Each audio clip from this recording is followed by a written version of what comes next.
बिस्मिल्लाहिर्रहमानिर्रहीम। अस्सलाम वालेकुम मेंबर्स व्यूअर्स, होप सब खैर खैरियत से होंगे। वीडियो थोड़ी देर से बन रही है, थोड़ा सा बिज़ी रहा। उससे पहले आपको पता होगा कि कुछ तबीयत ख़राब रही थी, कुछ काम थे पेंडिंग, तो टाइम बड़ी मुश्किल से मिला। बट आज मैं इसीलिए वीडियो अपलोड कर रहा था ताकि कल, क्योंकि फ्राइडे है और 2 ट्रेडिंग सेशन होते हैं, आगे छुट्टियां होती हैं, थोड़ी सी वॉलेटिलिटी होती है, प्लान करना होता है कि कल क्या किया जाए। तो कुछ न्यूज़ भी हैं पॉलिटिकल साइड पे जो कि इस वक्त इम्पेक्ट कर रही हैं मार्केट को, तो उस लिहाज से एक क्विक वीडियो जो सी है ना, एक वो डिस्कस कर लेते हैं स्पेसिफ़िकली कि हमारी स्ट्रेटजी क्या होनी चाहिए। और ये जो डल मार्केट चल रही है, इसमें क्या पैनिक लेने की ज़रूरत है या इसको ये वो स्ट्रेटजी इख्तियार की जाए जिससे हमें आने वाले दिनों में फ़ायदा हो सके। तो मार्केट के हवाले से आने से पहले वारेन बुफे को आप सब जानते होंगे।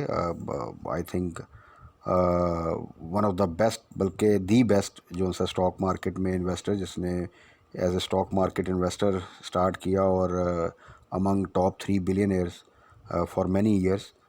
तो अगर आप उनकी मुख्तलिफ कोट्स हैं वो पढ़े हैं तो बड़ी ज़बरदस्त हैं, बट वो एज ए इन्वेस्टर हमेशा जो सा ना प्रमोट किया है उन्होंने स्टॉक मार्केट इन्वेस्टमेंट को। और उसमें वॉलेटाइल मार्केट में भी एक स्ट्रेटजी होती है। और ये जैसा कि मैंने मेंशन किया है, I make no attempt to forecast the market, जो कि हमारे यहाँ पे बड़ा एक ट्रेंड है कि जी कल मार्केट इतनी हो जाएगी, परसों मार्केट ऐसे हो जाएगी, आज वो इतनी क्लोजिंग दी है तो कल वो अपसाइड पे चली जाएगी।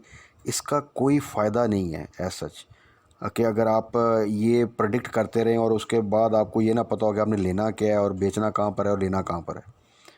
तो my efforts are devoted to finding undervalued securities. असल गेम ही ये है जो कि आप अच्छे से अच्छा शेयर भी आप हाई रेट पे ले लेंगे तो मैं हमेशा कहता हूँ कि वो उसमें स्टक होने के चांसेस होंगे, उसमें लॉस के चांसेस आ जाते हैं। और अगर कोई पैनी स्टॉक को छोड़ के बुरे से बुरा शेयर भी जो किसी वजह से न्यूज़ से नीचे आया हुआ है, तो उसको आप लेंगे तो वो आपको कुछ ना कुछ दे के ही जाएगा।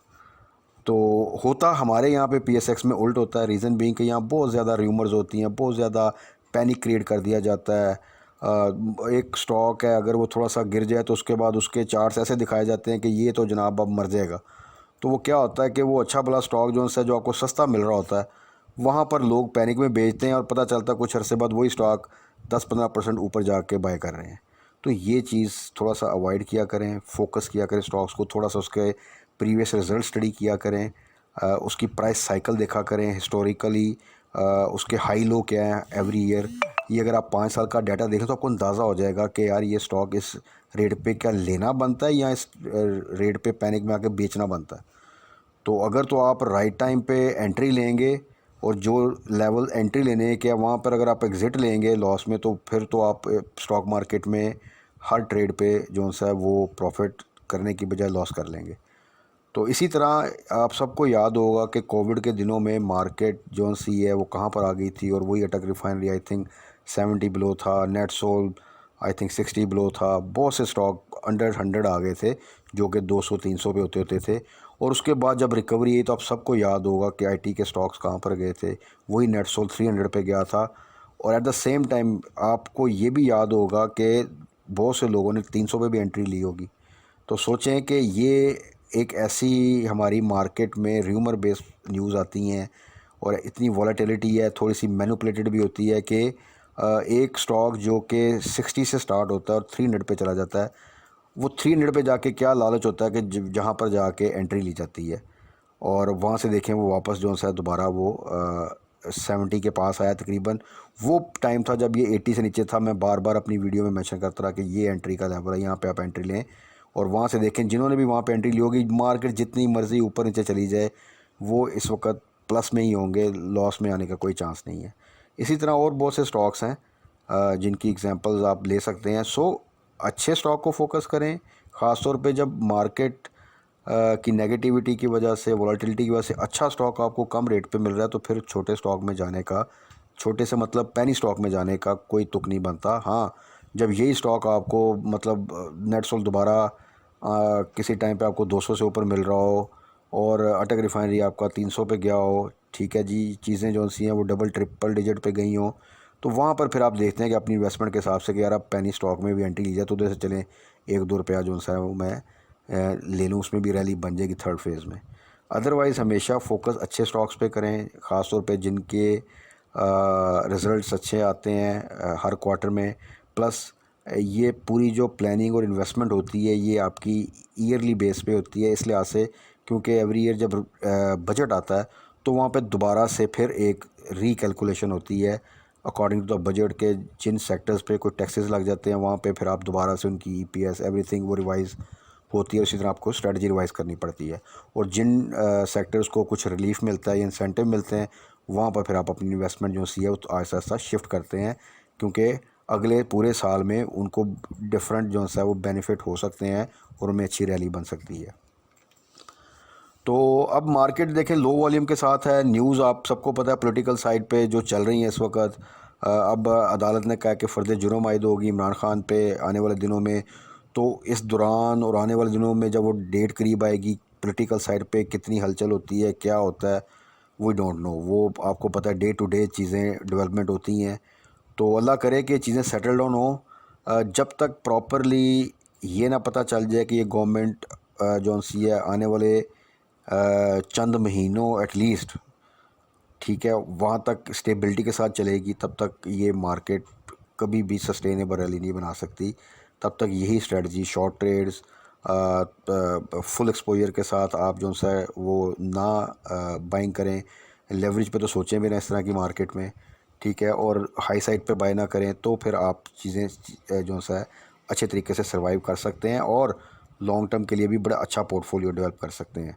और वंस जब नई गवर्नमेंट आ जाएगी और ये पता होगा कि ये गवर्नमेंट आने वाले कम से कम चंद साल तो चलेगी और पॉलिसी भी चलेगी, तो फिर इस मार्केट में एग्जैक्टली पोटेंशियल है कि ये वर्स्ट के सिनेरियो में भी आपको जो है ना ईज़िली 60,000 प्लस क्रॉस कर देगी। वर्स्ट के सिनेरियो में इस लिहाज से कह रहा हूँ कि मिनिमम साइड पे भी अगर वो गवर्नमेंट आ जाए, सिर्फ यही स्टेबिलिटी हमें मिल जाए कि ये गवर्नमेंट 2-3 साल रहेगी, तो भी आप मार्केट में एक बुलिश ट्रेंड जो सा देख लेंगे। बाकी इकोनॉमिक साइड पे जो चीज़ें चलती रहेंगी वो साथ साथ अकॉर्डिंगली फिर अपना जो सा जो भी इम्पेक्ट है वो डालती रहेंगी। ओवरऑल टेक्नोलॉजी सेक्टर अगेन मैं बार बार कह रहा हूँ कि उसको फोकस रखें, उसमें इन्वेस्टमेंट करें लॉन्ग टर्म के लिए। तो इंशाल्लाह ताला जो लेवल हैं अभी भी स्टॉक्स के उनके, तो वो इंशाल्लाह ताला अच्छा फ़ायदा ही होगा, उसमें किसी किस्म की वरी की बात नहीं है। और स्टॉक मार्केट नेगेटिव मार्केट जब हो रही है उसमें भी अगर आप देखें टेक्नोलॉजी सेक्टर के स्टॉक्स अपने आप को काफ़ी बेहतर होल्ड कर रहे हैं। इसी तरह ऑयल एंड गैस के स्टॉक्स भी इस वक्त अच्छी सपोर्ट के पास हैं, ख़ास तौर पे ईएनपी आपको पता ही ओजीडीसी पीपीएल, वो तो उनमें एक मूवमेंट बड़ी रेंज बाउंड मूवमेंट आ रही है। लेकिन ये है कि वो जो प्राइस लेवल्स हैं हम डिस्कस करते हैं ओजीडीसी का बिलो 80, तो वो लेवल है जहाँ पर वो हमेशा वहाँ से थोड़ा सा भी मार्केट सपोर्ट तो वहाँ से हमेशा बाउंस बैक करता है। इस तरह रिफाइनरीज हैं तो रिफाइनरीज ने एक डिप लिया और उसके बाद आप देखें कि अपनी प्राइस को वो समहाउ मैनेज कर रहे हैं। ऐसा नहीं है कि कोई मल्टीपल लोअर लॉक लग गए हैं या इवन 1-2 लोअर लॉक लग के वो काफ़ी नीचे आ गए हैं, वो सिलसिला नहीं है। अदरवाइज़ आपको याद होगा एक टाइम था जब पीआरएल जो सा था वो प्रीवियसली 18-19 पे आया था, उसके बाद स्ट्रेट हुए फिर 15 के पास चला गया था। तो वो चीज़ नहीं है क्योंकि उनके रिज़ल्ट प्रीवियस जो से बहुत अच्छे आए हैं, जो रिसेंट रिज़ल्ट्स आए हैं आउटस्टैंडिंग रिज़ल्ट्स हैं। मार्केट सपोर्ट नहीं है तो इस वजह से वोलाटिलिटी, अदरवाइज़ पोटेंशियल है कि इसमें आप एक बेहतर गेन कर लेंगे। प्लस जो हमारे एंट्री लेवल थे अटक में आपको पता है 140 से नीचे थे, पीआरएल में 16 बिलो थे, तो उस लिहाज से भी देखा जाए तो हम पॉजिटिव साइड पे उनके स्टॉप लॉस भी हमने डिस्कस किए थे। तो ऑलरेडी हम पॉजिटिव साइड पे एग्ज़िट ले चुके हैं और हमारे पास दोबारा चांस है कि हम डिप पे उनको बाय कर सकते हैं। उसके बाद सीमेंट सेक्टर में आपको याद होगा कि सीमेंट सेक्टर के ओवरऑल सीमेंट, स्टील, ऑटो ये बड़ा बुरी तरह इफ़ेक्ट हुए थे आफ्टर बजट और इनकी सेल्स भी ड्रॉप हुई, ईपीएस भी कम आई और आगे भी फ्यूचर कोई ख़ास नज़र नहीं आ रहा था। उसमें एक अनफॉर्चुनेट इवेंट हुआ नेशनल लेवल पे, फ्लड का आपको पता है वो बहुत बड़ा डिज़ास्टर है। लेकिन उसमें एक फ्यूचर में सीमेंट और स्टील के लिए ये एक उसमें से एक अपॉर्चुनिटी आ गई कि अब जितनी भी कंस्ट्रक्शन एक्टिविटीज़ होंगी, रिहेबिलिटेशन का वर्क होगा, उसमें ये दोनों की जो सेल्स हैं वो अच्छी खासी जो सी हैं वो इंक्रीज़ करेंगी। Auto sector remain I think in pressure, क्योंकि उसके लिए कोई ख़ास न्यूज़ नहीं है अभी फ़िलहाल। तो सीमेंट को भी अब आप देखें तो उनमें वही जो स्टॉक से बिल्कुल डाउन चले गए हुए थे, अब उनमें एक्टिविटी आप देख रहे होंगे। तो but not in a short term ये तमाम चीज़ें, क्योंकि ख़ासतौर पर जो अभी रिज़ल्ट आएंगे 30 सितंबर की क्लोजिंग के बाद, वो कोई अच्छे रिज़ल्ट नहीं होंगे। हाँ, उसके बाद से जब ये एक्टिविटी स्टार्ट होंगी तो फिर आप आस्ता आस्ता इनमें जो सा वो ग्रोथ देखेंगे। इसी तरह फूड सेक्टर में डिफरेंट स्टॉक्स हैं, वो लेवल्स हम डिस्कस करते रहते हैं। ओवरऑल फूड सेक्टर जो सा सिक्योर है। नेशनल फूड का रिज़ल्ट है कल, और आई थिंक प्री ओपन पे आ जाएगा। मेरा ख्याल है एटलीस्ट 20% बोनस हिस्टोरिकली देखा जाए तो वो ज़रूर देता है, और अगर वो बोनस आता है तो ऑलरेडी हम प्रॉफिट में हैं उसमें। तो मेरा ख्याल है वो ऐसा स्टॉक है कि जिसका बोनस अवेल करना चाहिए, आप होल्ड करें, बोनस अवेल करें तो वो अपनी प्राइस को भी रिकवर कर सकता है। तो ओवरऑल देखा जाए तो कल के लिए अपनी पोजीशंस को होल्ड करें, न्यूज़ के ऊपर फोकस रखा करें।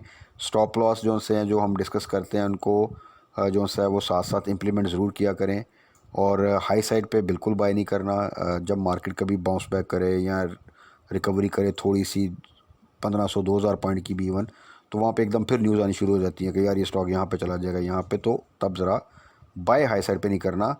टारगेट आप करें उस स्टॉक को कि ये ज़्यादातर स्टॉक्स में पोटेंशियल होता है, बट फिर कोई न्यूज़ ऐसी आ जाती है जिसकी वजह से प्रेशर आता है, वो स्टॉक अपनी रैली रोक देता है। लेकिन वो टारगेट आपका वो होना चाहिए उसकी प्राइस, लेकिन बाइंग लेवल आपके वही होने चाहिए जो कि लो साइड पे हैं। तो इस तरह फिर आप जो सा एक अच्छा जो सा है वो प्रॉफिट जो सा है वो गेन कर लेंगे इंशाल्लाह फ्यूचर में। तो कल के लिए भी यही स्ट्रेटजी है। बाकी वीकेंड पे डिटेल में तमाम स्टॉक्स को डिस्कस कर लेंगे कि नेक्स्ट वीक के लिए क्या न्यूज़ आती है, उसके अकॉर्डिंगली कहाँ पे हम डिप पे एंट्री ले सकते हैं, कहाँ पे स्टॉप लॉस लगाना चाहिए, किसको थोड़ा सा मीडियम टर्म होल्ड करना है, किस में से हमने एग्ज़िट लेना है। तो ये तमाम चीज़ें हम वीकेंड की वीडियो में इंशाल्लाह डिस्कस कर लेंगे। तब तक अपना ख्याल रखिएगा, दुआ में याद रखिएगा। Stay blessed. अल्लाह हाफ़िज़।